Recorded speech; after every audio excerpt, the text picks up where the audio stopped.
Muy buenas tardes, colegas presentes en este magno acontecimiento de la Sociedad Peruana de Medicina Interna. Continuando con el número de disertaciones, empezamos la tarde con el doctor Humberto Ricardo Poma Torres. El doctor Humberto es asociado al Departamento Académico de Medicina Humana, es titular del Grupo de Investigación en Farmacología Básica y Clínica de Medicamentos y Productos Naturales. Lo dejamos al doctor Humberto Poma con la primera parte de la disertación con lecciones aprendidas de la pandemia. Adelante, doctor Humberto. Muy buenas tardes, estimados colegas. En primer lugar, un agradecimiento a la Sociedad Peruana de Medicina Interna por haberme invitado para hablar de este tema. Me parece muy interesante conversar este tema y yo me siento realmente honrado por esa invitación. En primer lugar, sobre el COVID hay mucho que hablar, ¿no? Ahorita estamos ya en una fase casi del COVID se está retirando y casi eso es lo que vamos a ver en una de las fases, en la fase de aprendizaje. Entonces estamos en la etapa de darle una mirada hacia atrás y ver qué lecciones podemos aprender para que eso nos sirva más adelante para enfrentar nuevas epidemias, ¿no? Porque todo sabido es,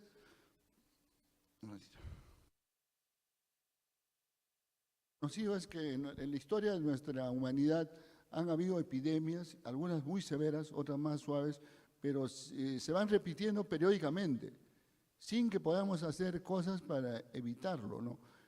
Porque son costumbres o cambios climáticos. Por ejemplo, en lo del COVID van a ver que hay teorías por qué aparecieron. Leí el librito de Bill Gates, como dice, cómo evitar la próxima pandemia, muy interesante, pero en realidad no podemos evitarlo. Lo que sí podemos hacer es cómo prepararnos para salir con éxito de esta pandemia. Porque como van a ver en una de las láminas que les voy a mostrar, en el Perú ha sido eso una tragedia, ¿no? Tenemos el récord mundial de muertos, ¿no? Entonces la idea de esto es cómo aprender para una futura experiencia similar, ¿no? Bien, esta es la cantidad de fallecidos.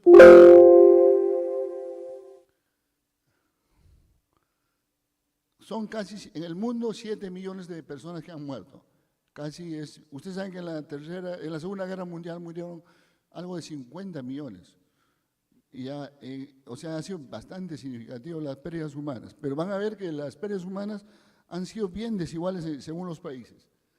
En el Perú aproximadamente hay 220.000 muertos, que es bastante para la cantidad de población que tenemos, es por eso tenemos el primer lugar en el mundo. Quiere decir que las cosas las hemos hecho mal y entonces tenemos que ver, reflexionar sobre esos temas, esos asuntos, ¿no? Bien, les decía que los fallecidos por millón de habitantes en el Perú es de más o menos, estamos en el primer lugar.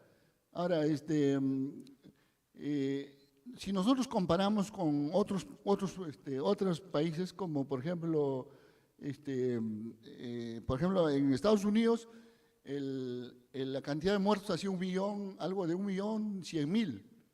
De lejos nos ganan, pero hay que considerar que Estados Unidos tiene 330 millones de personas.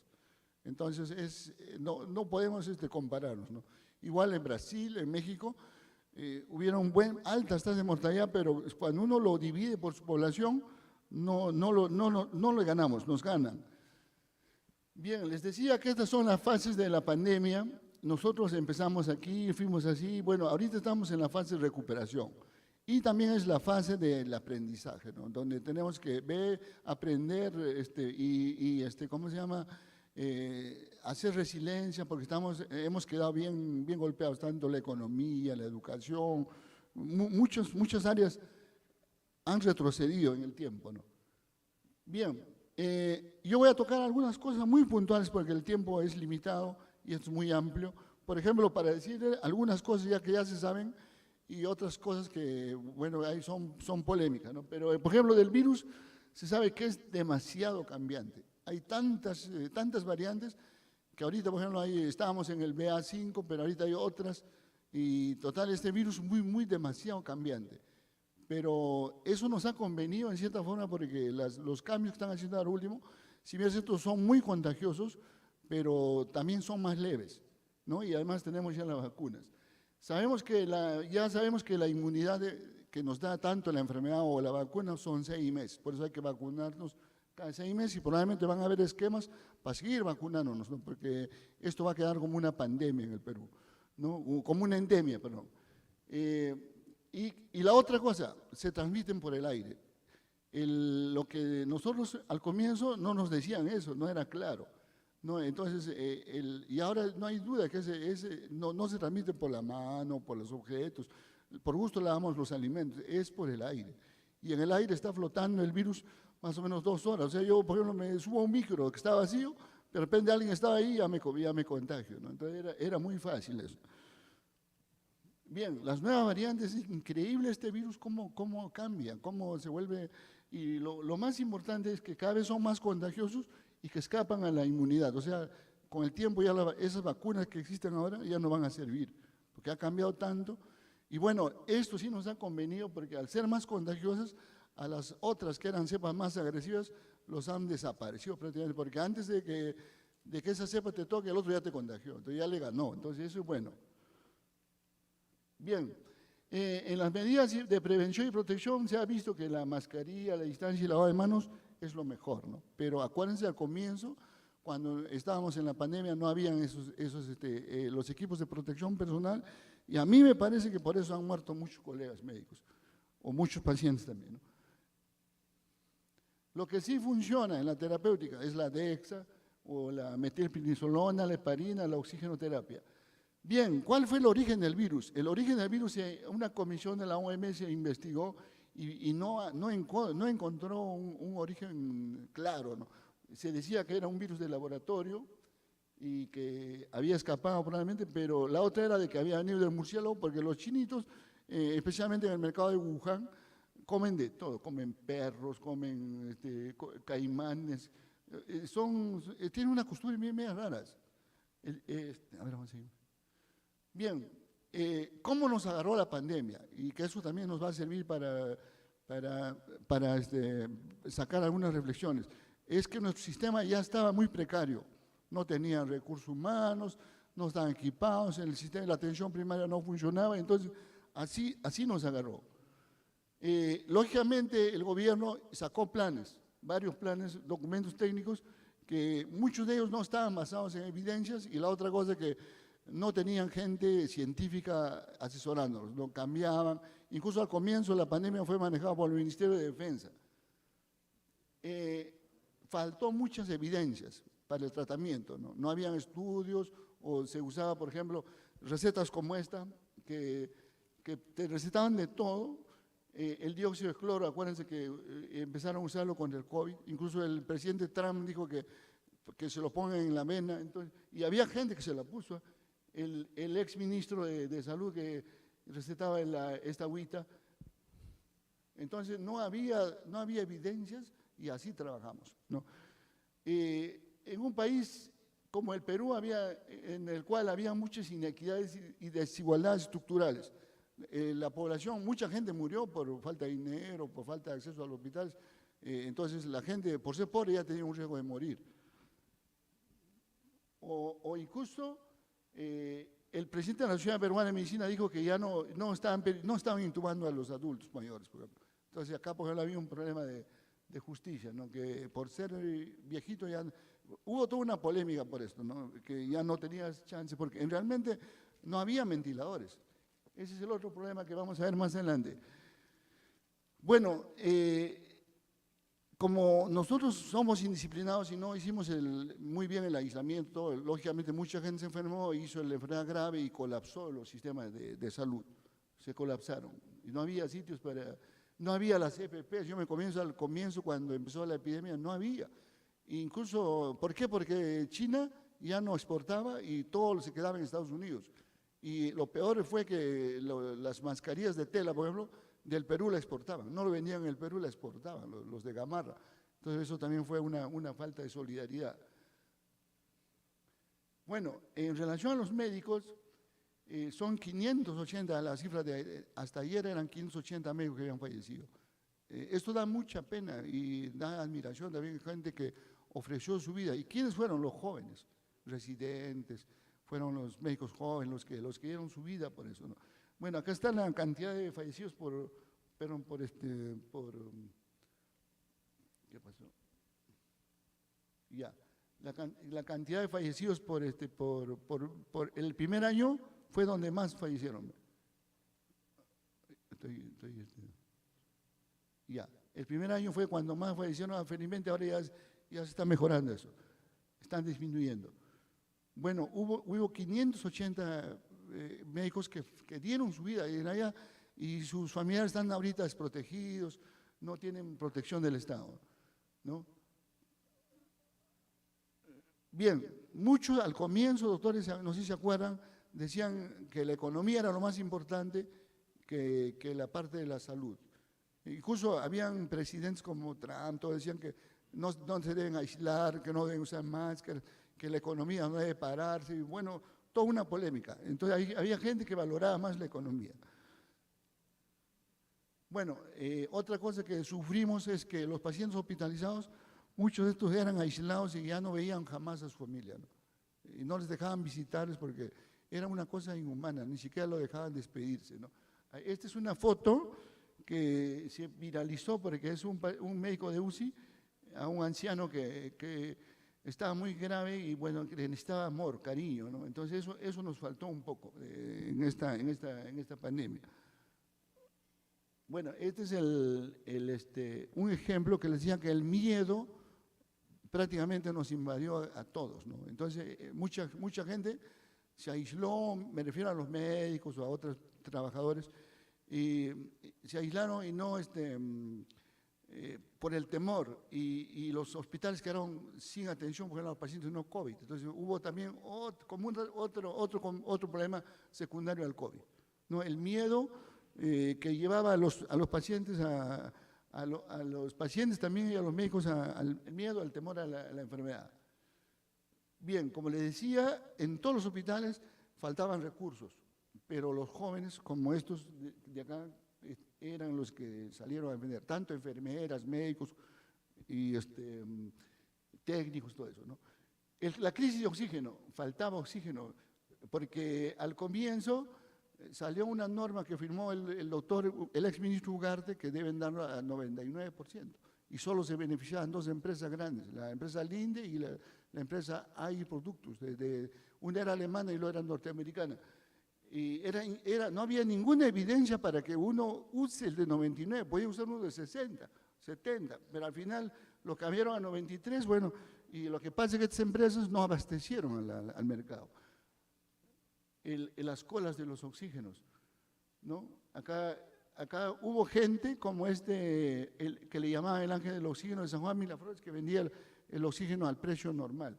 Y hubo por ejemplo, Ananías Escamilo, era un empresario que juntó dinero y hizo plantas de oxígeno, ¿no? Y lamentablemente estos dos murieron. Lamentablemente les dio el COVID y murieron. Ahora, la iniciativa privada también, por ejemplo, la Universidad USIL, con la sociedad de empresarios y la Iglesia Católica hicieron plata y juntaron plata y hicieron plantas de oxígeno. Bien, pero era problema de gestión porque había oxígeno en cantidad, por ejemplo, en la fundición de la Oroya y en la Showtern. Era cuestión nomás de hacer gestión. Bueno, después vino la carrera por la vacuna, donde eso sí hay que felicitar a los científicos que hicieron en forma rapidísima, hicieron unas vacunas de diferentes tipos. No se quedó atrás el Perú, porque la Cayetano Heredia estaba en proyecto y fue aceptado por la OMS como una candidata de vacunas. Bueno, esto no progresó mucho, pero de todas maneras nos dice que nosotros debemos tener industria propia de equipos de protección personal, medicamentos, vacunas, deberíamos desarrollar eso. Bien, la atención primaria nunca se promovió ni ahora, porque es hora de promoverla también. No hubo un buen liderazgo. Martín Vizcarra lideraba eso, pero no le hacían caso, no era convincente lo que decía. Ya les dije, estos presidentes, por ejemplo, fueron donde más gente murió en cantidad, ¿no? Por ejemplo, Estados Unidos, Brasil, México, y nunca les pasó nada. Pero ellos decían que no usen máscara, no usen no aislamiento, bueno, todo lo contrario decían ellos. Bueno, nuestra economía cayó bastante cayó nuestra economía y felizmente ya se está recuperando. Eso me dio, cuando vi este cuadro, y realmente uno lo siente, ya la economía se está recuperando, ¿no? Porque caímos bien al fondo. Bien, entonces, doctores, para terminar, algunas conclusiones, porque esto es muy largo de hablar. El sistema de salud del Perú no está preparado para presentar la pandemia, ni ahora está preparado. Entonces, tenemos que ahí hacer algunas correcciones. Ayer hubo una reunión en el Colegio Médico, un simposio parecido a y el Colegio Médico decía el doctor Urquizo que va a publicar un libro y le va a hacer llegar a las autoridades. Pero es bueno que se haga eso, ¿no? Porque los que hablaron ayer eran gente muy experta en esto. ¿Ya? Los sistemas de salud en corto tiempo colapsaron porque no estaban preparados, no había recursos humanos, no había infraestructura. La estrategia fue predominantemente hospitalaria, nadie se preocupó de la atención primaria o de aislarlos, por ejemplo, en colegios, en estadios, como hicieron otros países, ¿no? Todo fue para el hospital, ¿no? Camas UCI y todo eso. Hubo poca participación social, la gente no quería estar en su casa con su Netflix, su comidita, no querían aislarse. Entonces había poca colaboración, había de esa parte, los peruanos no colaboramos en eso. No se le dio mucha importancia a la pandemia desde el inicio y en algunas etapas, y la gente se moría, se hizo incontrolable esto. Ahora, como les decía al comienzo, esto va a quedar como una pandemia. Había mucha informalidad. Bueno, cuando querían dar los bonos, la mayoría no tenía cuenta en el banco. Hubo la ausencia de liderazgo político y científico. El personal actualmente ya está capacitado para manejar la pandemia, ¿no? Pero ya se está acabando. Pero es bueno eso. Las decisiones que se tomaron no fueron basadas en evidencias. Las guías que les he mostrado del MINSA cambiaban constantemente. Y primero ya era ivermectina, se acuérdense de las cosas, y después ya al final lo estaban sacando porque había presión, ¿no? Y hubo muchos actos de corrupción también, ¿no? Especialmente con la compra de las vacunas, con los ensayos y todo eso. Hubo mucha inequidad, o sea, algunos le dieron, o sea, si eras pobre morías. Ya había falta de solidaridad porque los ricos o las gentes, por ejemplo, las farmacias incrementaron su precio, las clínicas te cobraban 800.000 soles. No había solidaridad y la falta de humanidad. Para algunos la salud era un negocio y no un derecho. Algunas recomendaciones urgen el Perú tener una industria propia, ¿no? Y autosuficiente para crear vacunas, equipos de protección personal, antivirales, ventiladores, oxígeno, pero hubo algunos ejemplos, por ejemplo, la Católica creó el Guairachi, el Snerker, que fueron buenos, muchos pacientes usaron y no llegaron a la ventilación mecánica, y fue un invento de ellos. Incluso crearon los ventiladores. Hay que aumentar el presupuesto en salud, hay que hacer resiliencia en los servicios de salud, muchos están devastados, no tienen médicos o están la gente con enfermos. Acuérdense que hay consecuencias tanto psiquiátricas o por ejemplo, fibrosis pulmonar, hay secuelas. Hay que reducir las inequidades, fortalecer la reforma de salud, que siempre dicen, vamos a reformarla, pero no avanza eso, ¿no? Hay que fortalecer la vigilancia epidemiológica, porque acá, por ejemplo, acuérdense que la OMS no informó de la pandemia a tiempo. Todos dicen que en China ya el problema estaba en noviembre, pero recién ellos lo informaron en enero. Parecía que querían esconderlo, porque según los estudios, que los hospitales chinos en noviembre ya había una actividad intensa, ¿no? Hay que sincerar la información estadística. Acuérdense que al comienzo nos decían que habían muerto, creo que 70.000 y ya habían abierto 150.000, según el SINADEF. Las comunicaciones tienen que ser adecuadas y gente que tiene que informar, y los periodistas, bueno, tienen que estar capacitados, ¿no? Bien, eso sería todo, autores. Más bien, si pudiera de repente alguna pregunta, creo que es al final, ¿no?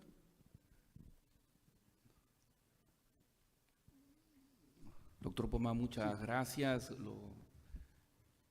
Invitamos ahora a la siguiente exposición. Yo creo que las preguntas las dejamos para el final. Hay una ronda de preguntas. Ya, muy bien.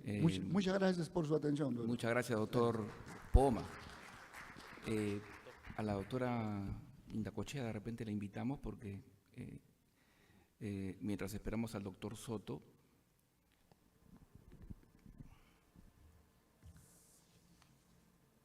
la doctora Sonia Indacochea Cáceda, Past President de la Sociedad Peruana de Medicina Interna, Fellow del American College of Physicians, médico internista del Hospital Nacional Edgardo Rebagliati Martins, docente e investigadora de la Facultad de Medicina de la Universidad Ricardo Palma. ¿Cómo está, doctora? ¿Qué tal? Investigadora del Instituto de Investigación de Ciencias Biomédicas de la Universidad Ricardo Palma, que va a tomar el tema sobre las secuelas neuropsiquiátricas del COVID. Entonces, damos pase a la doctora Indacochea. Bueno, muchas gracias a la Sociedad por la invitación. Y este es un tema que yo le llamaría, incluso le cambiaría de título, ¿no? La segunda pandemia, las secuelas del COVID, ¿no? Este es de cómo golpeó el COVID y es digamos, un tema estadístico del cálculo por los epidemiólogos y estadísticos del exceso de mortalidad.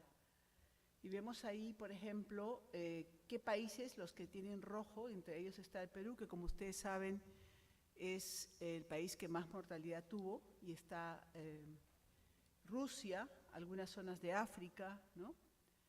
Europa también, algunas zonas de Europa, ¿no? Fue realmente una catástrofe. Y las publicaciones sobre las secuelas neurológicas o neuropsiquiátricas de COVID, si bien, por ejemplo, aquí a este año había 254.000 artículos en PubMed, solo de secuelas neurológicas eran pocos, ¿no? Eran mucho menos, acá ven 42 estudios, y clinical trials sobre secuelas neurológicas mucho menos. Entonces, si bien hay artículos o publicaciones sobre estudios descriptivos y casos aislados, todavía estamos diríamos, conociendo las secuelas, diríamos así, ¿no? Perdón. Y esta es una relación larga, pero allí van a ver todas las complicaciones neuropsiquiátricas que puede ocurrir, ¿no? Vamos a coger algunas, les he puesto la relación para que vean solo la extensión y vamos a ir comentando las demás, ¿no?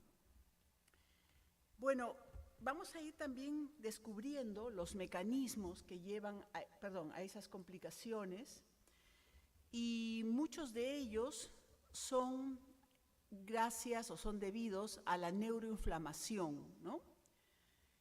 Y finalmente, no todos, también hay daño endotelial, la neuroinflamación, ruptura de la barrera hematocefálica, en fin, todos estos mecanismos que vemos aquí van finalmente a conducir a las complicaciones que nosotros conocemos, ¿no? Y que vamos a empezar a describir. Bueno, esto es lo clásico que ustedes saben, pero lo clásico funcionó para los primeros serotipos, no tanto para los últimos y menos para el Ómicron, que se acortó el periodo de incubación y el tiempo de enfermedad. Pero eso es lo clásico, y entonces nos habla de un episodio agudo y de un episodio más prolongado, y también vamos a ir viendo a lo largo de la exposición que va a haber secuelas que no sabemos cuánto van a durar, que recién se están estudiando. Las definiciones. Las definiciones, la mayoría de estudios coinciden en hablar de COVID prolongado a más de 4 semanas del episodio agudo. Y el síndrome post-COVID crónico, ¿no?, es otra opción, más de 12 semanas. La mayoría coincide en esto. Entonces ya digamos, se ha descrito el síndrome de post-COVID crónico y los neurólogos ya publican el síndrome de post-COVID neuropsiquiátrico. Bueno, pues ahí está, ¿no?, las definiciones. Y esto es un gráfico interesante porque son miles de pacientes, 2.113 pacientes, y lo que trata de mostrar este estudio es cómo varía la calidad de vida. Fíjense aquí.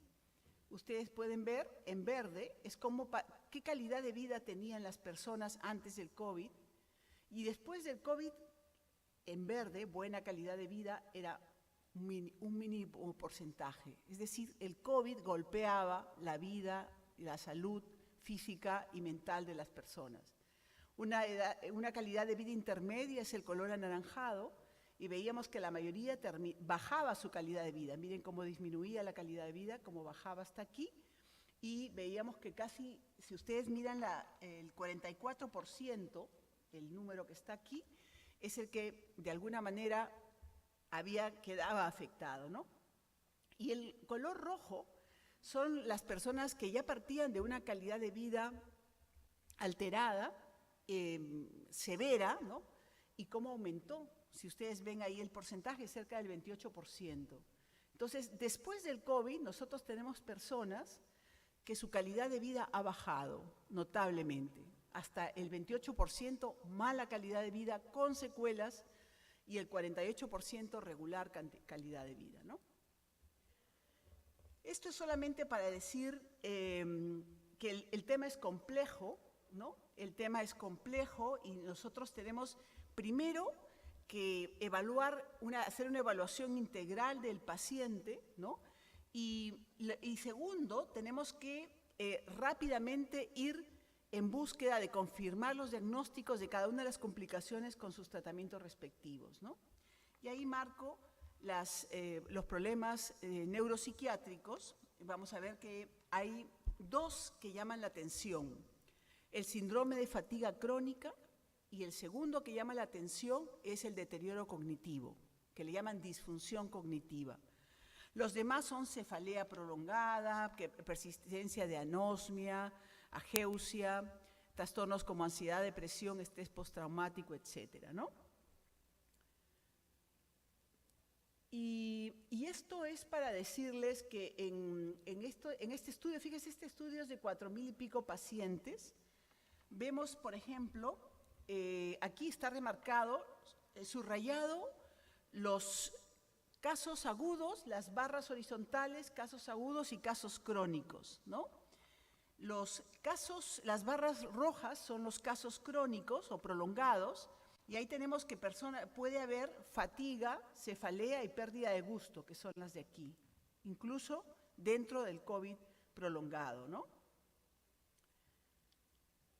Y acá igual, son los mismos síntomas, fatiga, cefalea, ¿no? Y el deterioro cognitivo, que son muy importantes. Esto para decirles, y este gráfico de una manera, diríamos, ordenada, nos va a mostrar todas las secuelas, todas, y las complicaciones que tienen estos pacientes. Y si ustedes ven, hacia el lado superior derecho van a ver que el dolor de cabeza es hasta el 44%, según esta serie, puede tener cefalea crónica, que suele ser cefalea tensional crónica, trastornos cognitivos también, ¿no? Persistencia de algún tipo de algesia, de dolor. Y esto es una cosa que sí me pareció interesante que ustedes la puedan ver. ¿Qué características, si bien la cefalea es lo característico del episodio o del COVID agudo, también puede ser parte del COVID crónico, del síndrome de COVID crónico, ¿no? Del síndrome post-COVID.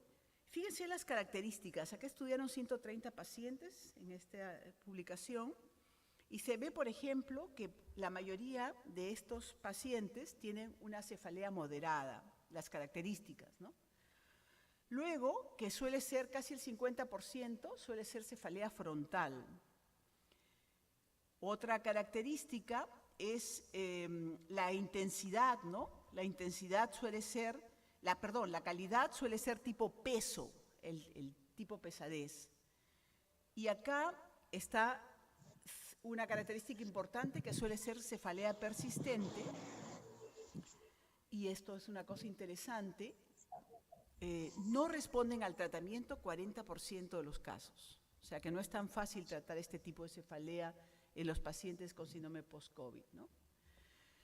Algunos diferencian las complicaciones de las secuelas, ¿no? Por ejemplo, aquí van a diferenciar, en esta publicación, que es una de las publicaciones más serias en el tema, por ejemplo, las complicaciones, ansiedad, depresión, trastornos de sueño, y la secuela pone el deterioro cognitivo, ¿no?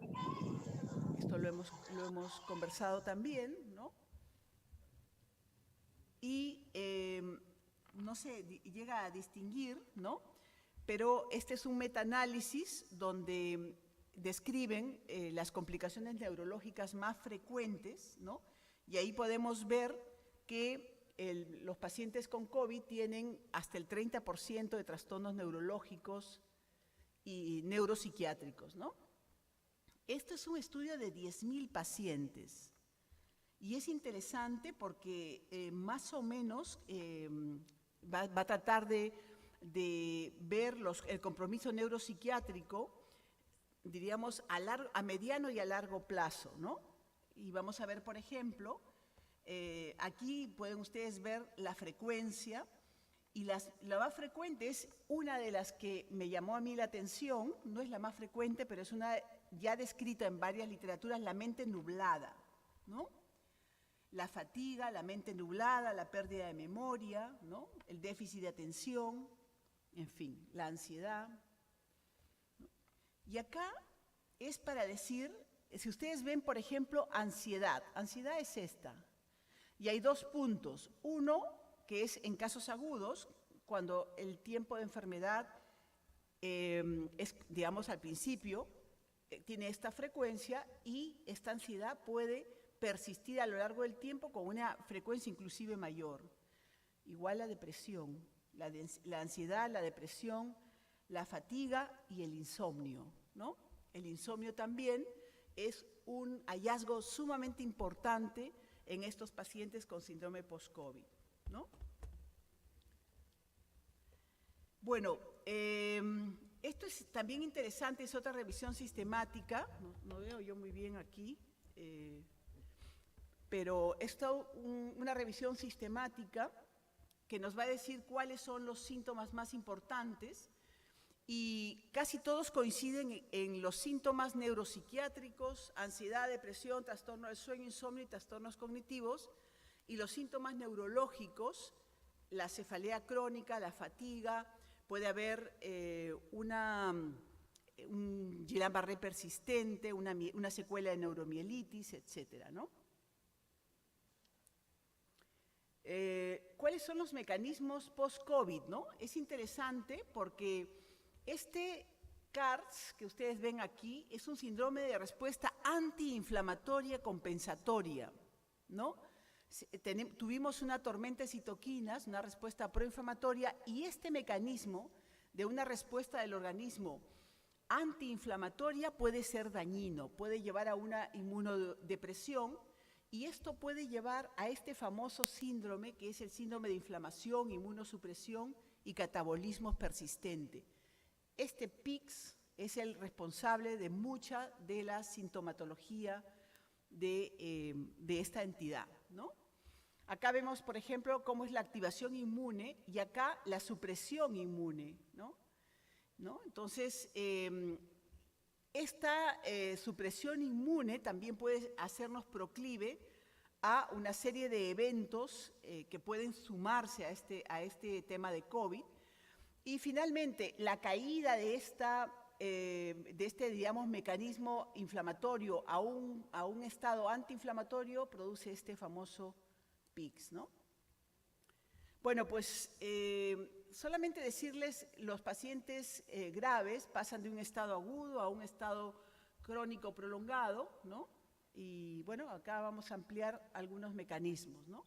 ¿Cómo llega el COVID? Eso es apasionante. ¿Cómo llega el COVID al sistema nervioso central? La forma más rápida por la que llega es por vía hematógena, ¿no? Atraviesa las junturas entre las células endoteliales de los vasos sanguíneos y a la hora de atravesar las junturas penetra en el líquido cefalorraquídeo, pasa al tejido neuronal, y allí va a tener algunos, diríamos, algunas células van a ser blanco de esta invasión, ¿no?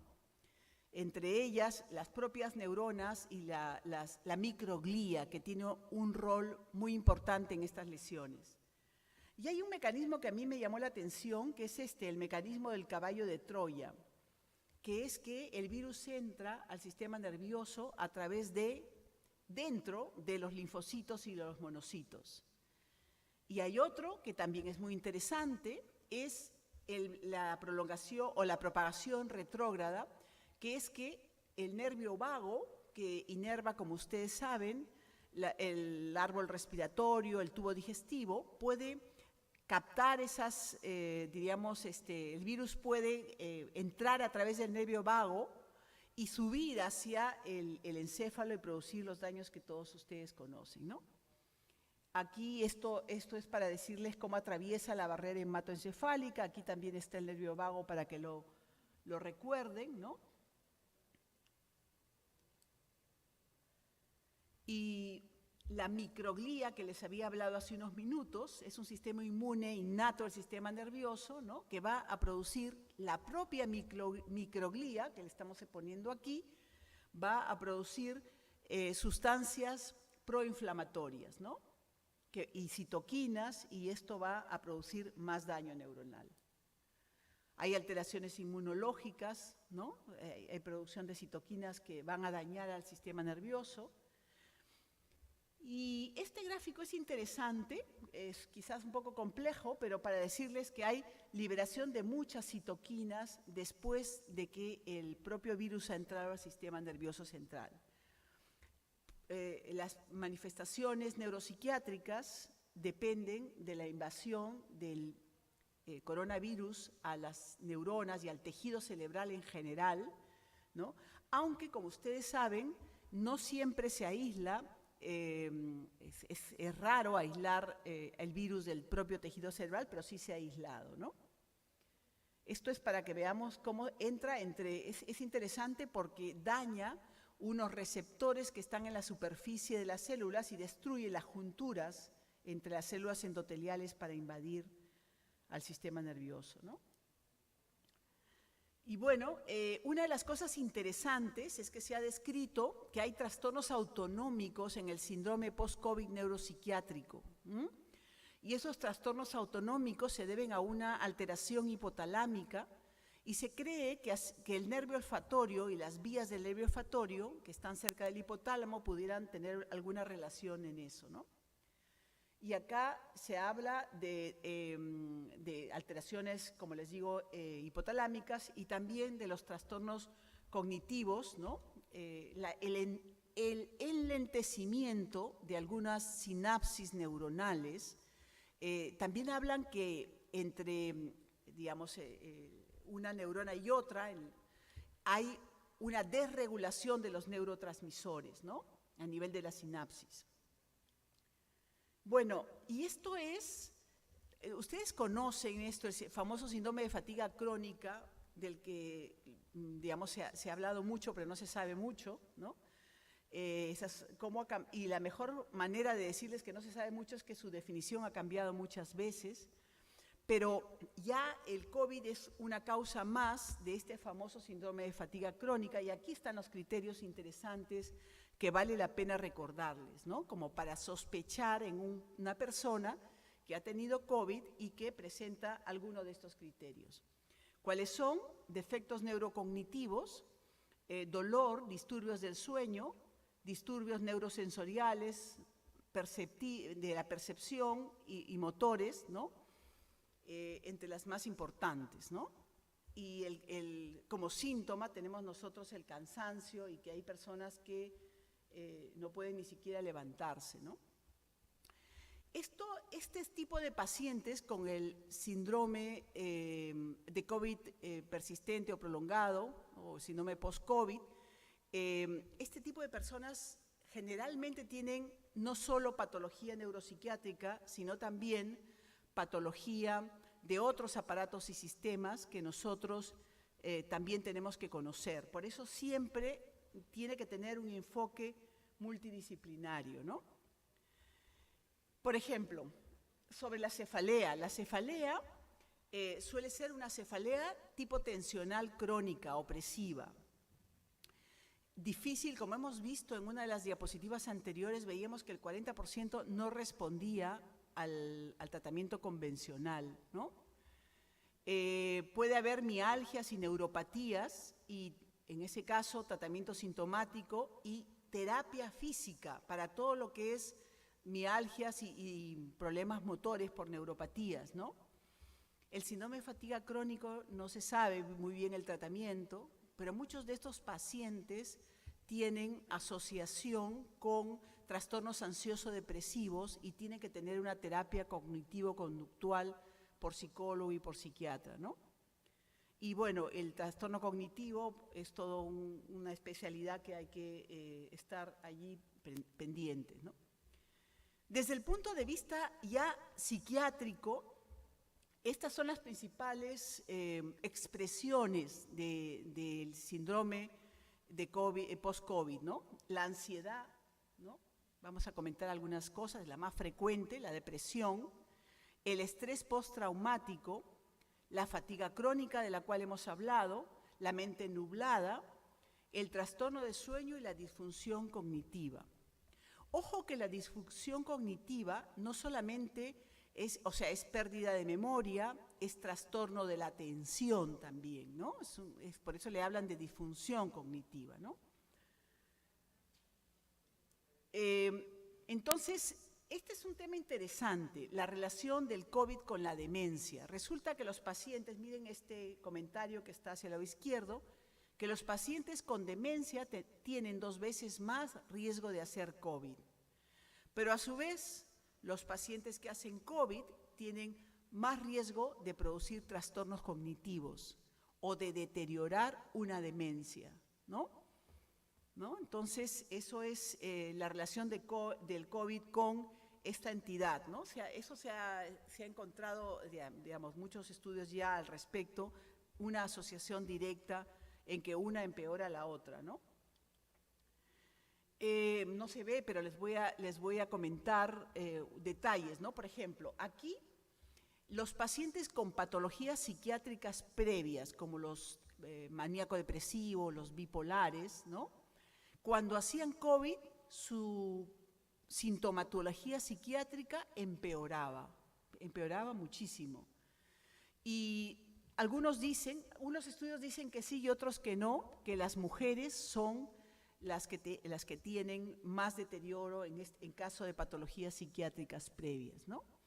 Este primer estudio es una lástima que no la puedan ver bien, pero es sobre 20.000 pacientes y se ha visto que el 12% tenía ansiedad y el 17% depresión. O sea, es decir, en estos 20.000, este estudio muestra a través de encuestas telefónicas, evalúan estas posibilidades a través de scores, y se ve que ansiedad y depresión son muy frecuentes en el síndrome post-COVID, ¿no?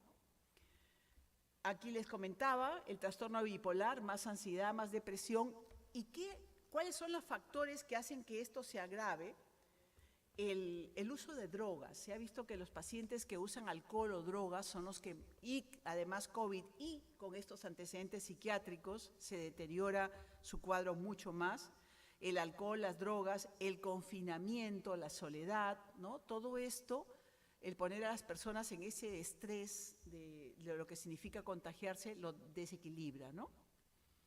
Y bueno, se ha visto, esto también es uno de estos estudios, que los psicóticos tienen menos adherencia a la vacunación y a algún tipo de tratamiento, ¿no? Como era de esperar, ¿no?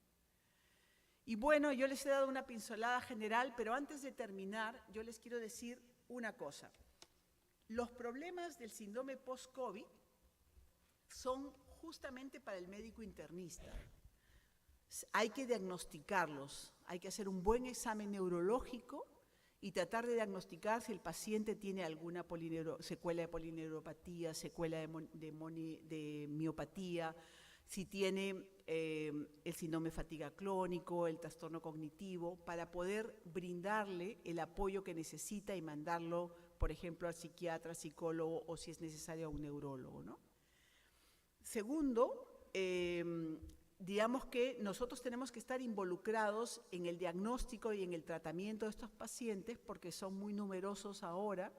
Estamos recién viendo, digamos, ya no la punta del iceberg de los fallecidos, sino lo que hay debajo, que son todos los que están vivos pero con grandes secuelas. Y en esta pandemia hay numerosos estudios, que no es el tema de esta charla, pero que vi por conveniente decirles, de la ansiedad, la depresión, el miedo a morir en el personal de salud, ¿no?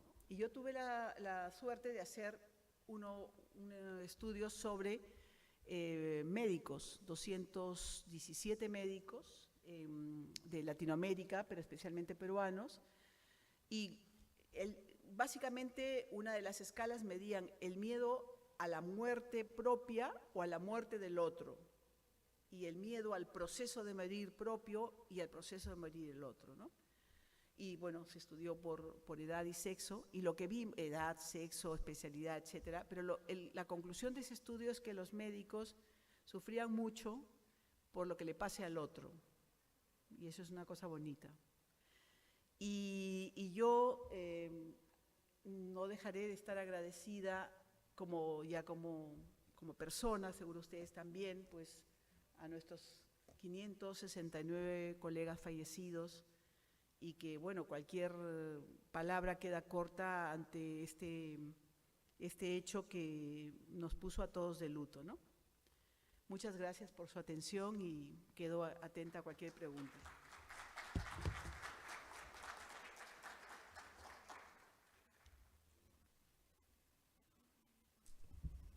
Bien, continuando con esta ronda de exposiciones, vamos a invitarlo al doctor Leslie Soto Arquiñago. El doctor Leslie Soto es médico internista, médico infectólogo de la Universidad Peruana Cayetano Heredia, especialista en medicina interna e infectología. Como centro laboral, el médico asistente del Servicio de Medicina Interna del Hospital Nacional Cayetano Heredia, y fue secretario del Comité de Acción Científica de la Sociedad Peruana de Enfermedades Infecciosas y Tropicales. El doctor Leslie Soto nos va a disertar el tema sobre los antivirales en el COVID. Lo dejamos en la palabra al doctor Leslie Soto. Gracias. Muchas gracias. Me toca a mí hablar un poco sobre la parte del tratamiento antiviral del paciente con COVID-19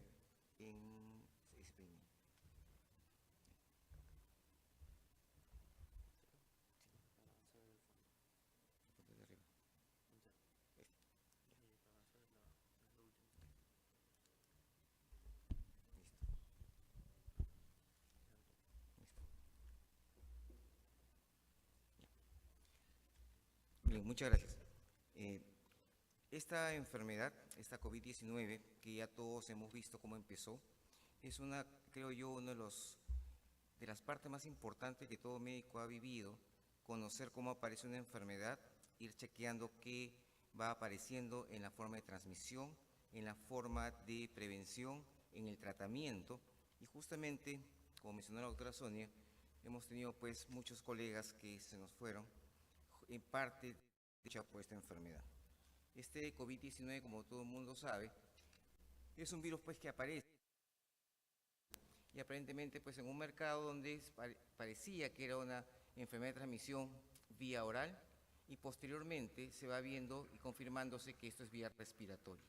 Es un virus que ya todos hemos vivido desde que fue denominado COVID-19, desde que se hace el anuncio de emergencia de salud pública a nivel mundial, y el 11 de marzo pues ya es una pandemia como todos hemos vivido. Ya tenemos a este virus bastante identificado, es el SARS-CoV-2, tenemos un SARS-CoV-1 y el MERS, y este virus cuando ingresa a la célula, sabemos que hay unos receptores, y este receptor AC2, que está en casi todas las células del organismo, permite pues que se pueda enganchar, ingresar, sale el material genético, parte del material genético se va a traducir usando la maquinaria de la célula que va a ser invadida, va a formar complejos de replicación, va a haber otra partecita que va a formar proteínas que no son estructurales, y posteriormente todo esto permite pues que se comience a generar nuevos virus para seguir yéndose a otras células. En teoría, miles de virus se van multiplicando cada 30, 40 horas, por eso es que avanza rápido esta enfermedad. Y la idea de conocer mucho de estos pasos es que en cada uno de ellos se puede ver que podríamos invadir acá y bloquear la multiplicación, podemos evitar que este ARN se siga traduciendo, podemos evitar que se vayan acoplando, etcétera, y eso pues permite que uno comience a conocer la forma de poder combatirlo. Desafortunadamente hemos pasado por varias olas en nuestro país, 4 olas acá, 6 en España y en otros países muchas más, donde no hemos tenido tratamiento, básicamente ha sido tratamiento de sostén y usando el oxígeno que es básico para la formación, para el tratamiento de esta enfermedad. Entonces, cuando comienza la infección por la COVID-19, esta enfermedad, todo el mundo decía, bueno, se enferman, pero yo he visto que le damos ibuprofeno y mejora, apareció muchas cosas como el dióxido de cloro, apareció muchos fármacos de todo tipo, y de acuerdo a muchos mecanismos de acción, se podía pues tener cierto tipo de fundamento para su potencial para el manejo. Y acá tenemos el tocilizumab, tenemos el interferón, tenemos antivirales que se utilizaron básicamente para la COVID-19, que es el Alvidol, tenemos el Remdesivir que está por acá, etcétera. Sin embargo, los estudios que se comienzan a hacer son estudios de pequeñas poblaciones, habría que hacer ensayos en ese momento doble ciego, aleatorizados, con todas las de la ley, pero teníamos un pequeño problema, que estábamos ante la emergencia de que la gente se nos estaba muriendo y no era tan fácil pues hacer un estudio, tampoco muy ético, de que a uno le doy un fármaco, a otro no, y teníamos muchos problemas en ese momento. Entonces, esta es una de las tantas publicaciones, esto fue en el 2020, y en esto estamos hablando del 15 de febrero de 2020, más o menos a un mes y medio de la aparición del virus, y ya teníamos más de 80 ensayos clínicos a nivel mundial para ver tratamientos. Una de las drogas que se pensó que podía funcionar y no había tenía algo de lógica, era el opinavir ritonavir, que todo el mundo conoce como un antirretroviral usado para los pacientes que viven con VIH, puede inhibir la proteasa, lo que implica que las proteínas que se forman por parte del virus, que salen pues elongadas en una sola tira, hay que cortarlas para ensamblarlas. Entonces, ¿qué pasa con este fármaco? Que lo que hace es que no permite que se rompa y por lo tanto se forma una proteína sin mayor trascendencia.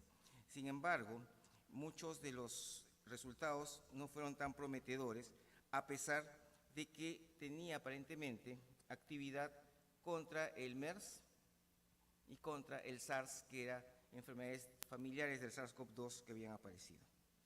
Y bueno, hay montones de estudios que se hicieron y desafortunadamente en cada uno de ellos, para no detallar cada uno de ellos, no se llega pues a una mejoría clínica, mejor que el placebo, mejor que otros manejos que se hacían en forma empírica. Y obviamente tuvimos que dejar de usarlo. Entonces así se comienza a chequear y aparecen fármacos como la cloroquina e hidroxicloroquina que también se dejan de utilizar por la falta de efectividad, el opinavir ritonavir, otros inhibidores de proteasa. También sabemos pues que dejamos de usar antibióticos para este manejo dejamos de usar ya otros antiinflamatorios como la colchicina, otros fármacos como la ivermectina y suplementos vitamínicos que hemos visto que en nuestro país la gente se coloca vitamina C porque les gusta gastar plata para botar vitamina C por la orina, vitamina D y zinc que no tienen mayor trascendencia ni mayor utilidad. Desafortunadamente, como le digo a mis pacientes, si eso fuera útil, lo usaríamos, y sería lo máximo, ¿no? Pero desafortunadamente no.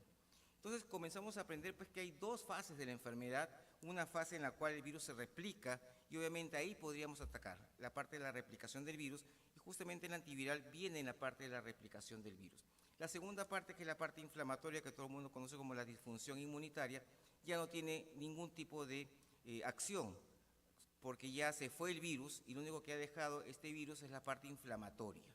Por lo tanto, en esta partecita que ya la conocemos bien, es donde estos antivirales podrían funcionar y ahí implicaría los primeros días de la infección, del día 1 al día 7. Después del día 8 en adelante, teóricamente no habría mayor importancia o mayor efectividad de estos antivirales para el tratamiento. Entonces vamos conociendo, ya sabemos cómo se transmite, cómo es la enfermedad y vamos viendo que los pacientes, también ya conociendo esto, que la gran mayoría de ellos, el 80%, hacen pues un COVID que no requiere hospitalización, un COVID leve, que puede estar en la casa tranquilamente, incluso sin síntomas. Entonces, si ustedes me han escuchado alguna vez hablar, yo siempre decía, si a 10 personas les doy un pan con pollo, 8 se van a estar en su casa y 2 se van a complicar. Por lo tanto, el pan con pollo hace que mejore el paciente. Y eso es porque justamente la gran mayoría no avanza. Entonces, eso también ha sido uno de los grandes problemas para poder determinar qué factores son los que el paciente con la COVID-19 se va a empeorar. Porque yo sí me empeoro y el otro no se empeora. Porque uno entra a ventilación mecánica y sale mal, otro se queda más tiempo. Esos puntitos todavía faltan ver. Entonces ya veíamos esto y luego veíamos pues que un grupo, sí, con COVID moderado, iba a neumonía, a requerimiento de oxígeno, y esta es justamente la parte inflamatoria. Entonces podemos nosotros comenzar a atacar con los antivirales a este grupo de pacientes. Entonces ya tenemos definido en qué momento y vamos a ver a quiénes le vamos a dar el tratamiento. Entonces comenzamos a chequear ya al paciente, reducimos que no contagie a otras personas y comenzamos a identificar el alto riesgo de progresión a COVID grave, porque este es justamente el punto para el cual los antivirales que ahora están funcionando, que son un par nada más, pueden funcionar y son útiles o serían útiles para disminuir esta progresión. Entonces, este antiviral es para pacientes que tienen alto riesgo de progresión a COVID-19 grave. Para ellos son básicamente los tratamientos actuales y también hay tratamientos con anticuerpos monoclonales, que solamente vamos a ver uno acá, que están funcionando. Y la lista de alto riesgo de resultados de COVID grave, ya todo el mundo lo conoce. Que hemos visto en nuestros hospitales, pacientes hipertensos, pacientes diabéticos con falla renal crónica, que han ido pues y han empeorado, pacientes que tienen secuelas de muchas enfermedades, pacientes con bronquiectasias, pacientes con EPOC han ido mal. Entonces un paciente con alguna de estas características, y esta es una de las 50.000 listas que existen, tendríamos que tener nosotros el tratamiento para ellos.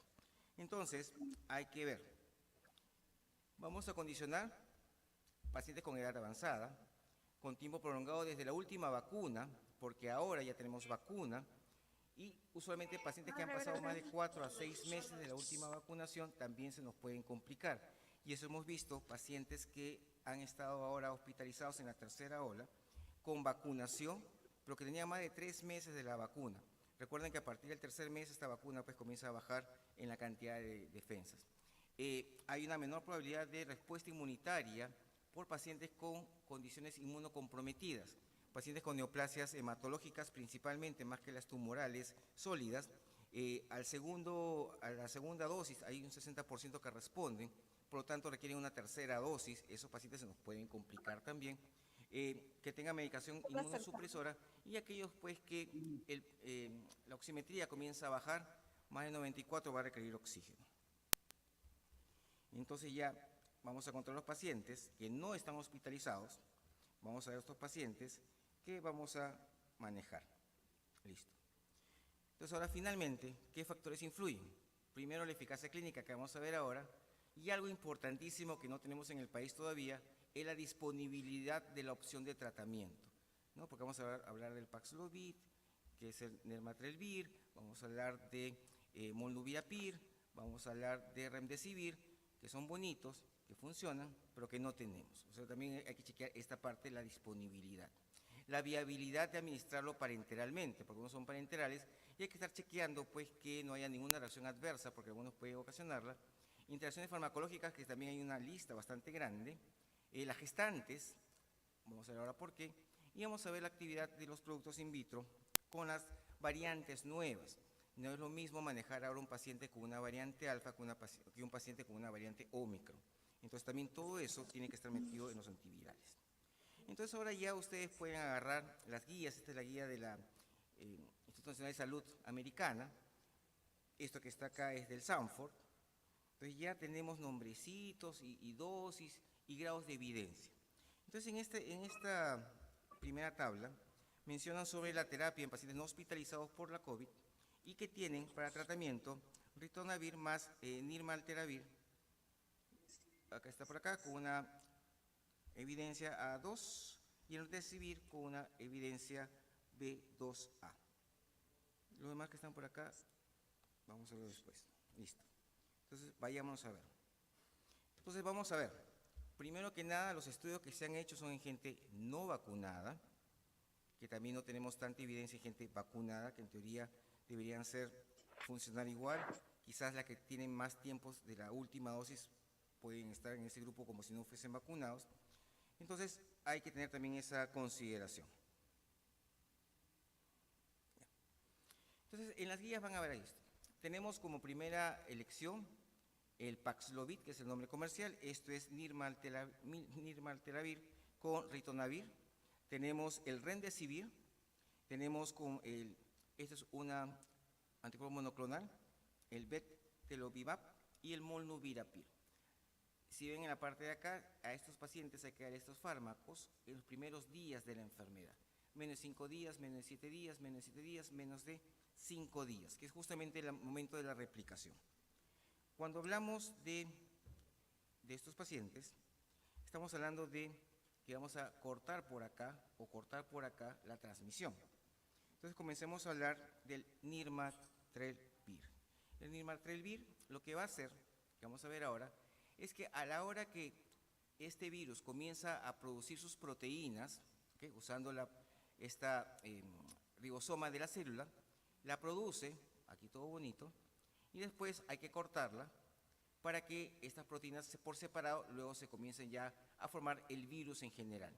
Entonces, ¿qué hace este fármaco? Lo que hace es meterse justamente en esta proteasa, en esta zona que está por acá, donde evita que puedan cortar la secuencia de la proteína.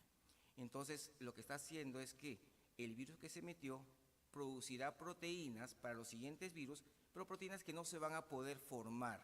Van a ser proteínas encadenadas que no tienen mayor utilidad y va a cortar ahí la transmisión de la enfermedad. Entonces, eso es lo que haría esta droga. Entonces, el Nirmatrelvir, que es vía oral, hay muchos estudios ya con bastante poblaciones. Es un estudio de 2.246 pacientes que hubo pues esta selección por separado, y lo que se ve en este estudio es la parte de la mortalidad y la parte de la hospitalización. Y si ustedes ven ahí, los pacientes que usaron el Nirmatrelvir tienen menos días de hospitalización que los de placebo, contándose menos de 5 días y menos de 3 días de haber tenido la medicación.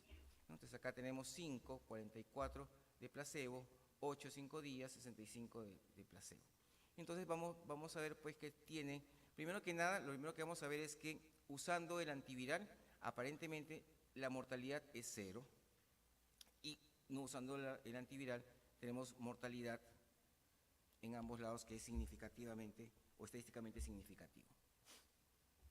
Entonces, los resultados en fase 2 y 3 en personas no vacunadas demuestran la efectividad de esta droga vía oral, y los regímenes que comienzan dentro de los 3 días de inicio de síntomas, y aquí hay que chequear y ser bien claros, cuando comienzan los síntomas es más eficaz haciendo una reducción del riesgo relativo de 89.1% para lo que es muerte y para lo que es hospitalización.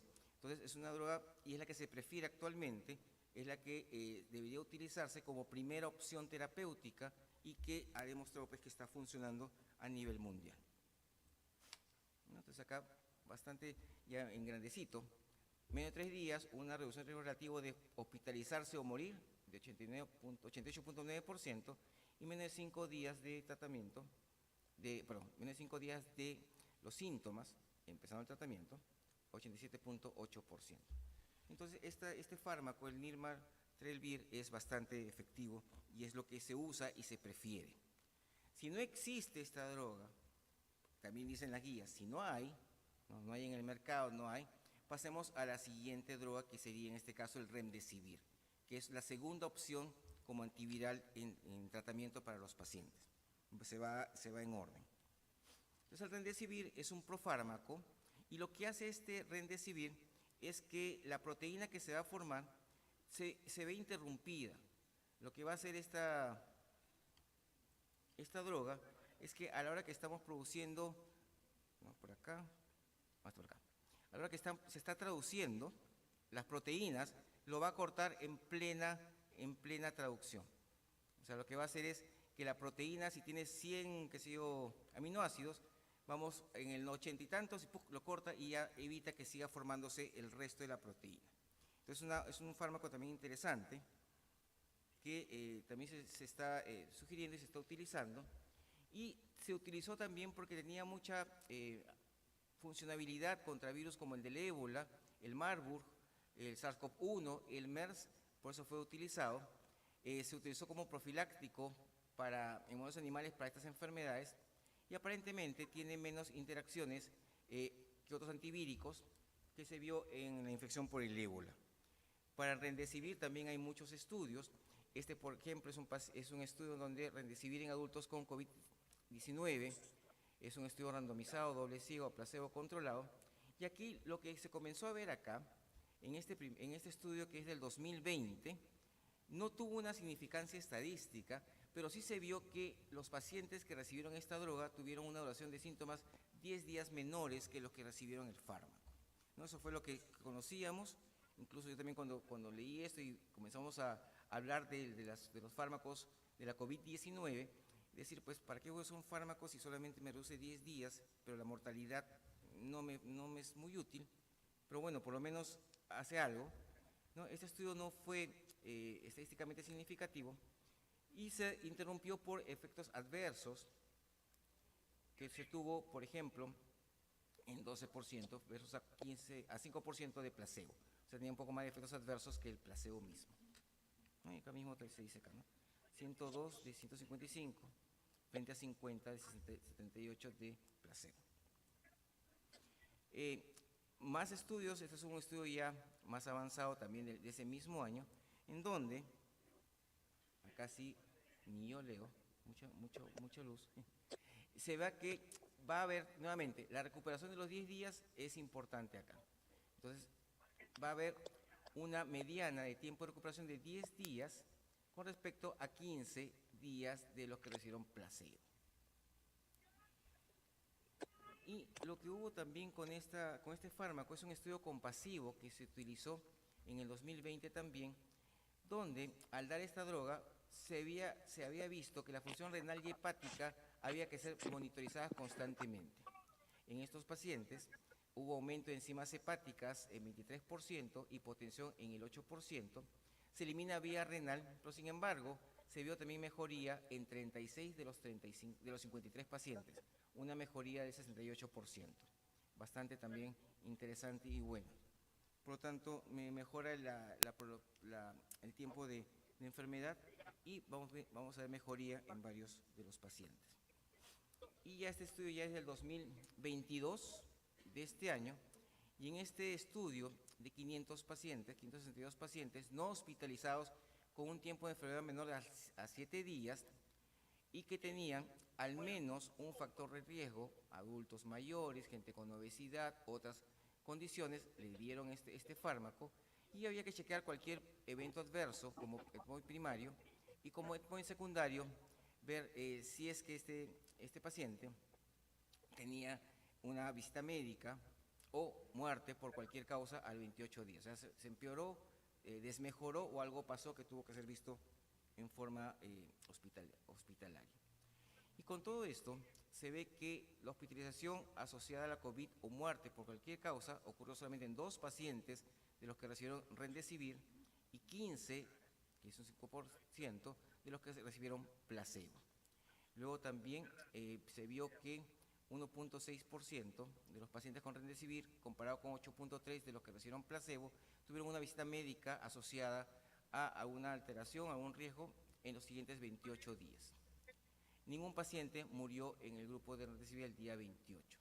Los efectos adversos sí son muy similares, por eso es que es una segunda opción y no es tan buena. Y finalmente este estudio lo que dice es, entre los pacientes no hospitalizados con alto riesgo, con un curso de 3 días de Remdesivir, que son 3 días nada más, hay un perfil de seguridad aceptable, porque se parece al placebo, y resulta un 87% menor riesgo de hospitalización o muerte que el placebo. Este es un anticuerpo que vamos a tener, no es parte de la charla, pero sin embargo, también se está utilizando. Acá ya, cuando ustedes vayan a revisar la literatura, se usa mucho ahora lo que son las variantes. Es un estudio bastante pequeño que se utiliza, pero que aparentemente hay un bajo riesgo de progresar a COVID severo. Pues actualmente, el Paxlovid tiene actividad contra las variantes de la Omicron. El Molnupiravir, que vamos a ver ahora, tiene actividad contra la Omicron también, no se usa en gestantes.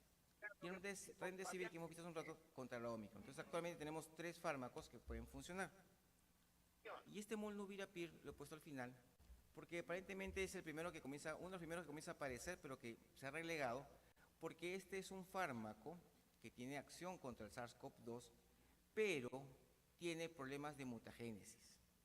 Entonces, puede mutar a la célula que lo recibe, esto implica una célula sana, común y corriente, o mutar también las células virales y por lo tanto pues crear también mini variantes o algo en ese momento en el paciente que lo está recibiendo. Por eso es que no se puede dar en gestantes por la actividad mutagénica que tiene este fármaco. Se puede dar en pacientes que tienen COVID-19 leve a moderado, no hospitalizados, mayor de 18 años, y tiene acción sobre la Omicron in vitro en animales. Básicamente lo que preocupa de este fármaco es esto, el efecto potencial de mutación. Por eso no se usa como primera opción, se utiliza siempre y cuando no haya Paxlovid o no haya otra droga que podamos utilizar. Ahí recién podemos utilizar este tipo de fármaco. Entonces no hay Remdesivir tampoco acá. Entonces, cuando no se dispone de Paxlovid, del Nirmatrelvir, podríamos utilizarlo. No usamos en pacientes embarazadas, ¿ok? Solo que no hay otra opción. Y las personas que tengan actividad sexual también, porque podría en ese momento la mujer estar con poco tiempo de gestación y también podría haber problemas mutagénicos en esa paciente. Muchos estudios del Molnupiravir en tratamiento vía oral y básicamente tenemos una buena actividad, sin embargo, la parte de la mutación son los que nos preocupa y hay también esto, que todavía hay estudios que no están bien definidos del rebote viral que puede haber después del tratamiento. Porque bien es cierto, puede estar matando o haciendo que muchos virus estén mutando, pero puede crear virus, entre comillas, que podrían seguir avanzando y multiplicarse y empeorar el cuadro clínico. Nuevamente, en embarazadas solamente está indicado, es toxicidad fetal y no damos en las gestantes. Muy bien. Y nos vamos ya para terminar en la parte de hospitalización. En hospitalización no está indicado teóricamente los antivirales, salvo que el paciente esté hospitalizado por cualquier cosa, y como ya hemos visto todos en nuestros hospitales, aparece un COVID en piso, ¿no? Alguien que entró por lo que sea y de repente comienza con síntomas de la COVID-19, como es un paciente que está comenzando la sintomatología y está hospitalizado por otro tipo de actividad, se le podría dar también los antivirales porque está comenzando recién la enfermedad en ese momento, ¿no? Ahí habla mucho de dar remdesivir en ese momento, que como hemos visto pues funciona en pacientes que tienen posibilidad de avanzar, en pacientes que califican para la terapia, para pacientes que están en el hospital que no requieren oxígeno y que se administra obviamente 5 días o hasta la alta hospitalaria. No debemos dar tratamiento post-alta. Entonces, según todos los estudios que estamos viendo, tenemos 3 drogas, que es el Paxlovid, el Remdesivir y el Molnupiravir, que se están utilizando en ese orden para el tratamiento de los pacientes con la COVID-19. Entonces, estamos ya con el tiempo. Sin embargo, también tenemos actualmente nuestras vacunas que van a ser un punto importante para la prevención de la enfermedad. Como hemos visto, desafortunadamente hemos tenido mucha mortalidad en la primera y segunda ola. En la tercera y la cuarta, la mortalidad ha bajado considerablemente, simplemente porque aparecieron las vacunas. Así de simple, no hay nada, no hay mucha magia ni mucha ciencia en eso. Y eso está permitiendo que podamos tener a la enfermedad controlada como la tenemos para la influenza, pero sin embargo, estas vacunas, que miren ustedes la primera dosis en nuestro país, esto es para el día 19 de octubre, está al 93%, segunda 90%, tercera 72%, la cuarta 21%, para el 30 de septiembre el 54% de los colegas personal de salud está vacunado. Es un arma de doble filo porque yo me vacuné 1 dosis, 2 dosis y no me he puesto la tercera ni la cuarta. En teoría ese paciente se convierte en alguien no vacunado porque ha pasado el tiempo y tendría que nuevamente empezar como que de cero y empezamos como si fuese el inicio de la COVID-19 en un paciente sin vacuna que se podría complicar con sus factores de riesgo. Finalmente, el tratamiento con antivirales o con anticuerpos monoclonales es para pacientes con COVID-19 de leve a moderado que no reciben oxígeno y tienen alto riesgo de progresión. En el orden que se van a aplicar, primero el Paxlovid, el Naltrexone, segundo tenemos el Remdesivir y tercero tendríamos el Molnupiravir. Muchísimas gracias.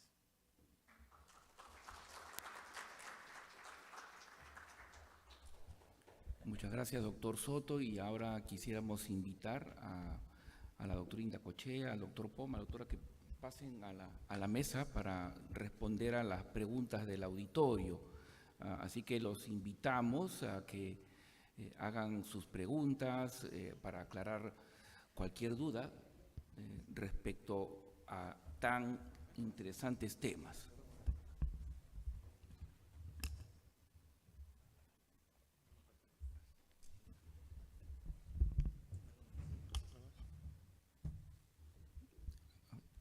Los invitamos a preguntar. Doctor Indacochea, hablando de los pacientes que vienen con síntomas de dolor, depresión, ansiedad, una vez que los enfrentamos, debemos pensar y concluir fácilmente, debemos hacer un plan de trabajo previo respecto al laboratorio, respecto al diagnóstico o diagnósticos diferenciales de los síntomas del paciente, o es solamente clínico. La manera de abordar al paciente primero para conseguir afianzar el diagnóstico. Bueno, muchas gracias por la pregunta. Diríamos que hay scores, ¿no? Ahora está de moda los scores para ansiedad, depresión, ¿no? Y nosotros tenemos que familiarizarnos con alguno, ¿no? Con alguno de ellos y hacerle 2 o 3 preguntas básicas, ¿no? Por ejemplo, en el caso de depresión, cómo está el estado de ánimo, si llora con facilidad, si ve todo negativo, etcétera. 2 o 3 preguntas nada más. Y si vemos que esas preguntas nos van orientando hacia una posible depresión, le aplicamos todo el score, ¿no? Hace un par de años, la revista del Colegio Médico, el Acta Médica Peruana, publicó una guía sobre depresión. Está publicada allí, una muy buena guía, ¿no? Pero digamos que cualquiera de nosotros puede tener ambos, para ansiedad y depresión, scores con los que se familiarice, hacer unas cuantas preguntas básicas y si algo ocurre sospechoso de alguna de estas patologías, terminar. Las depresiones leves suelen ser reactivas y van a psicoterapia de apoyo, y las depresiones moderadas o severas usan farmacoterapia, ¿no? Los inhibidores sertralina, fluoxetina, ¿no? De recaptación de serotonina, ¿no? Cualquiera de ellos con los que estemos familiarizadas.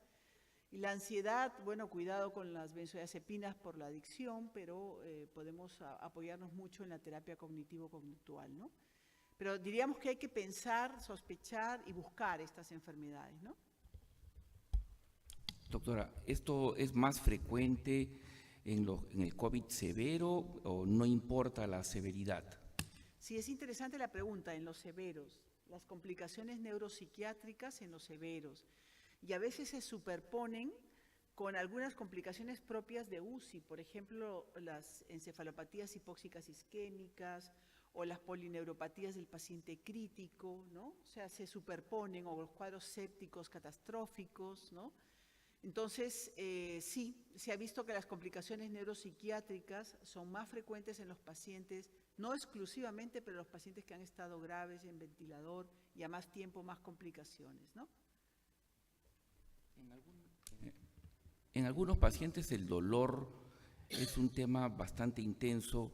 Inclusive yo alguna vez he visto pacientes que son tienen una vida previa a esto bastante activa, son deportistas, incluso instructores de gimnasia, de tabla, y que después casi no pueden ni moverse por el dolor. ¿Cómo podemos enfrentar el dolor? ¿Cómo lo abordamos? ¿Qué analgésicos o los medicamentos de repente para dolor neuropático? ¿Cómo abordamos ese dolor? Sí, también es interesante, hay una guía francesa que está en la bibliografía de esto, alemana, perdón, una de las guías alemanas de manejo de pacientes post-COVID, hablan de amitriptilina para los casos de dolor crónico y también gabapentina, ¿no? Digamos que es una opción, ¿no? O pregabalina, ¿no? Cualquiera de los dos, digamos que, ustedes saben, la pregabalina tiene menos efectos adversos, pero cualquiera de los dos, ¿no? Y siempre no olvidarnos en apoyar nuestra terapéutica en las otras áreas, porque siempre es manejo multidisciplinario, ¿no? Por ejemplo, la terapia física, ¿no? A veces nos olvidamos de la terapia física y el paciente puede ser manejado, digamos, exitosamente junto con ellos, ¿no? Sí, adelante, doctor, con su pregunta. ¿Cómo está? Doctor Leslie, buenas tardes. Soy la doctora Álvarez. Quería hacer una pregunta. Dentro del uso actual de antivirales no menciona el oseltamivir, que si bien es cierto se usa para la influenza tipo A, se está usando para COVID-19 en adultos mayores. No lo tiene dentro de su terapéutica y es menos tóxico que el que usted mencionó. Sí, oseltamivir, que lo utilizamos para la influenza principalmente, no es tan útil como han mencionado estos otros fármacos en grandes estudios para la COVID-19. Vamos a tener muchas drogas que se podrían utilizar, pero que todavía faltan afianzar los estudios. Entonces todavía no tenemos algo definido para poder ponerlo como una alternativa o de las primeras alternativas que hay ahora. Básicamente por eso, porque imagínate también si alguien se pone tan estricto como nos pusimos estrictos con la hidroxicloroquina, que ya no funciona, alguien te diría, hasta ahorita la ivermectina no ha demostrado del todo que no sirve. Entonces tenemos esos puntos, porque falta un estudio grande que nos vaya a ayudar. O sea, de funcionar funciona, pero que no está dentro de las terapéuticas iniciales para el tratamiento. Sí.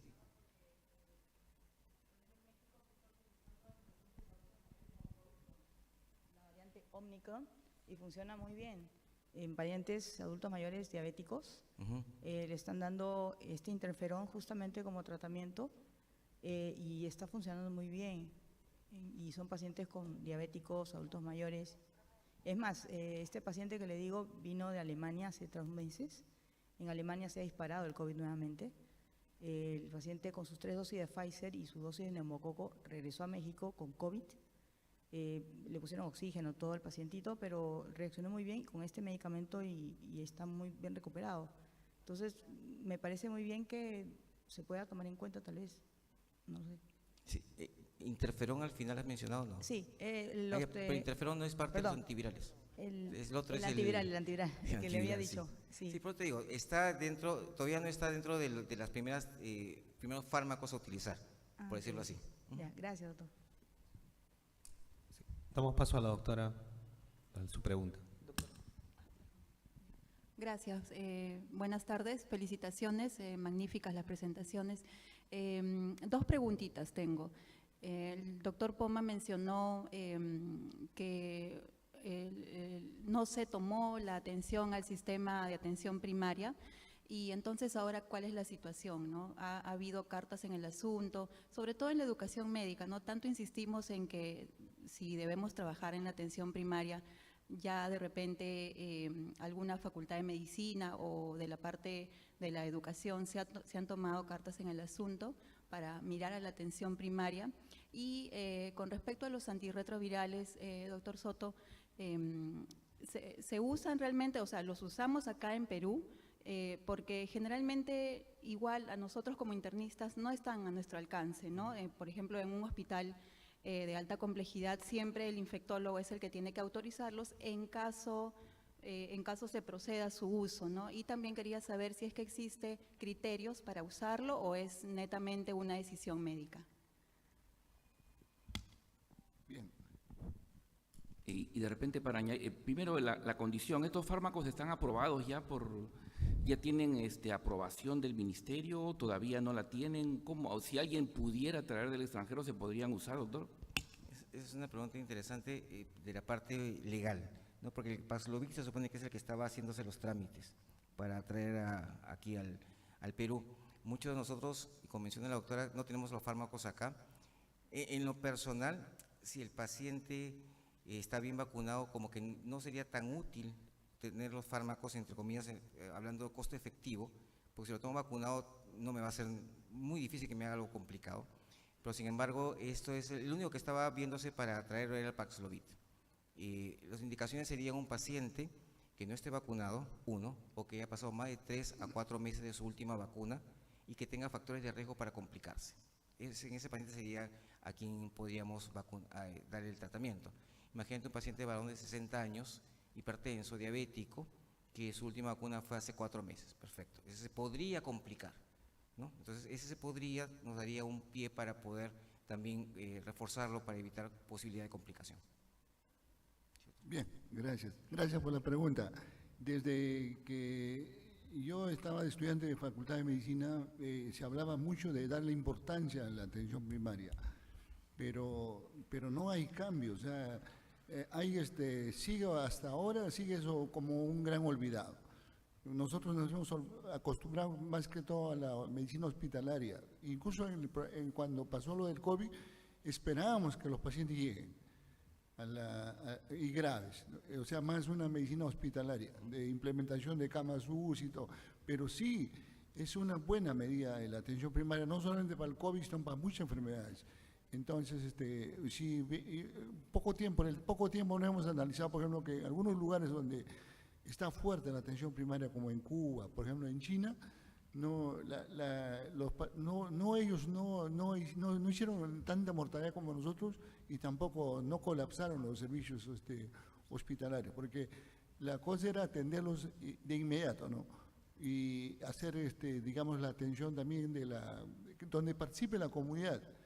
Yo, por ejemplo, en la charla les dije que, por ejemplo, una idea que yo tenía cuando estaban empezando la pandemia es que vi que no se involucraron, por ejemplo, los consejos, los gobiernos regionales, las mismas universidades no se implicaron mucho, entonces no había participación de las comunidades. Entonces, porque les dije, por ejemplo, en un momentito que, por ejemplo, deberíamos aislarlos en colegios, le ponían su colchón, le pasaban la idea era que en teoría el virus era bien fácil de acabar con eso. Bastaba que los que están enfermos se aíslen totalmente 15 días o 14 y se acababa el virus, como pasó en China.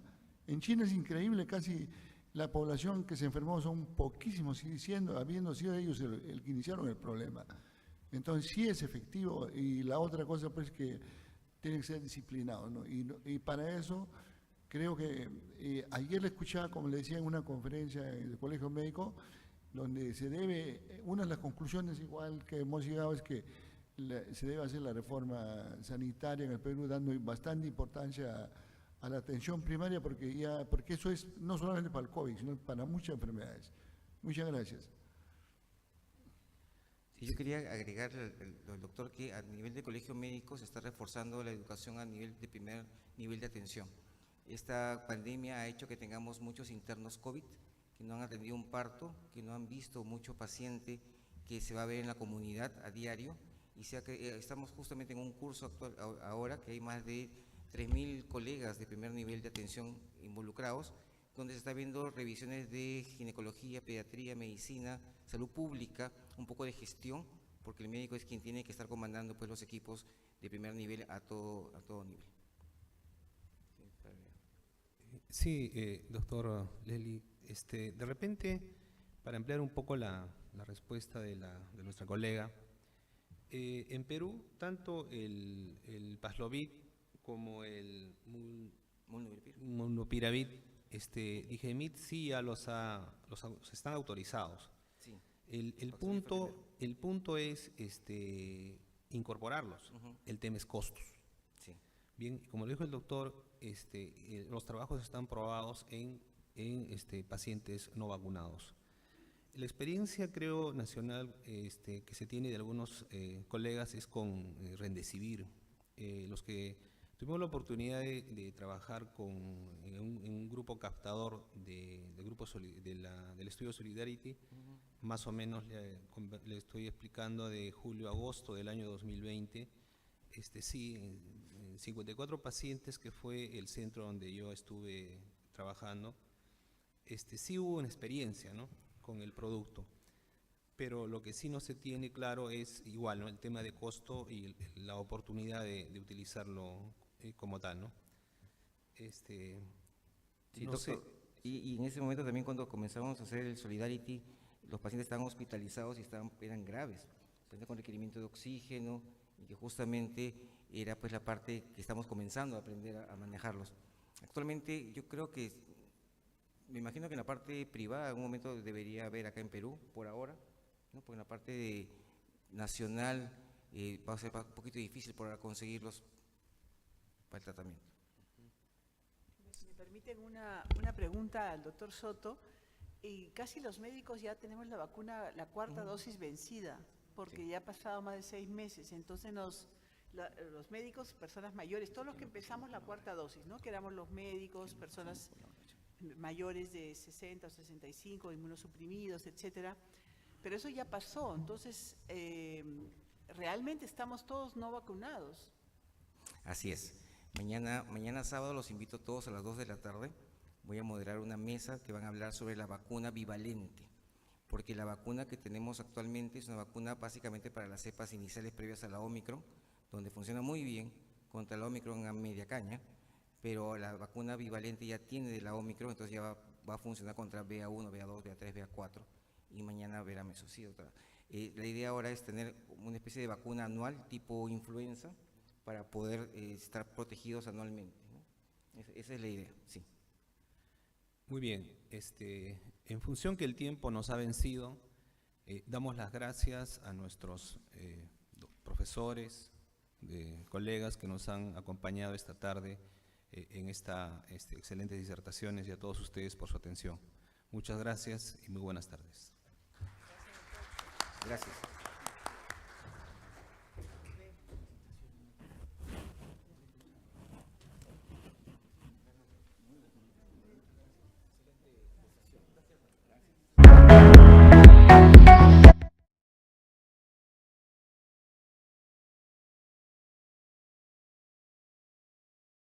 Recording stopped.